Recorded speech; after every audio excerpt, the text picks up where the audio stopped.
Des échanges très fructueux durant cette visite à GCO, Eramet.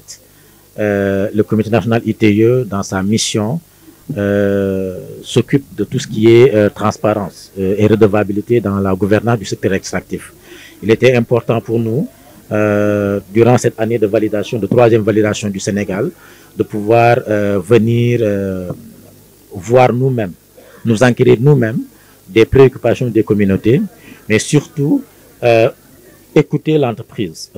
Parce que parfois les entreprises et les communautés ont des problèmes liés à la mise en place de cadres de dialogue permanent qui permettent de partager les informations, mais aussi de régler des problèmes qui peuvent découler d'incompréhension.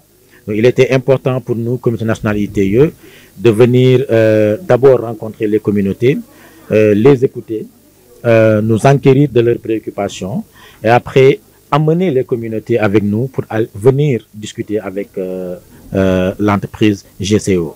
Je crois que si toutes les entreprises du secteur extractif sénégalais pouvaient avoir la même ouverture envers la société civile, mais aussi envers les institutions étatiques telles que le Comité national ITIE, je crois que ça permettrait de renforcer l'exigence de transparence qui nous lie, nous tous, que ce soit l'entreprise ou le Comité national ITIE, nous sommes tous astreints aux mêmes exigences de transparence. Donc ce qui est vraiment salutaire, mais aussi ce qui a été vraiment le cœur de la discussion, c'est cette volonté commune entre l'entreprise et les communautés de vouloir pérenniser ces cadres de dialogue et de concertation pour apaiser le climat dans les zones extractives, mais aussi faire en sorte que les préoccupations des communautés puissent faire écho aux volontés d'investissement social de l'entreprise. Je crois que si on arrive à créer ces synergies à travers ces cadres de dialogue et de concertation institutionnalisés pour que cela soit pérennisé, je crois qu'on pourrait régler énormément de difficultés que nos populations rencontrent dans le cadre de l'exploitation minière. Et ce type de dispositif formalisé devrait être pérennisé et perpétué et dupliqué dans tous les autres contextes ou zones d'exploitation minière. Il y a des pistes de solutions qui ont été déclinées lors de cette rencontre que je salue sous l'initiative de l'ITE. Chacun connaît l'ITE de par vraiment son sérieux sur le traitement de tout ce qui est relatif à l'industrie extractive.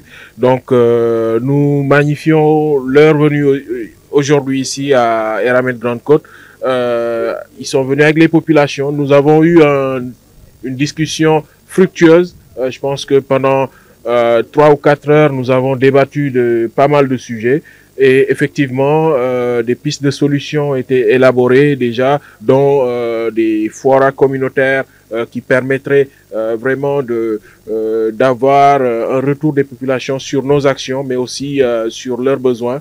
Je dois juste rappeler que très récemment, nous avons initié une démarche d'ouvrir des maisons communautaires où les populations peuvent aller vraiment s'enquérir. La deuxième maison communautaire a été ouverte à Lompoul récemment. Donc ça rentre dans cette démarche vraiment de transparence vraiment je pense que les discussions qu'on a eues aujourd'hui nous raffermissent dans notre position ou dans notre décision de vraiment intensifier le dialogue avec les populations.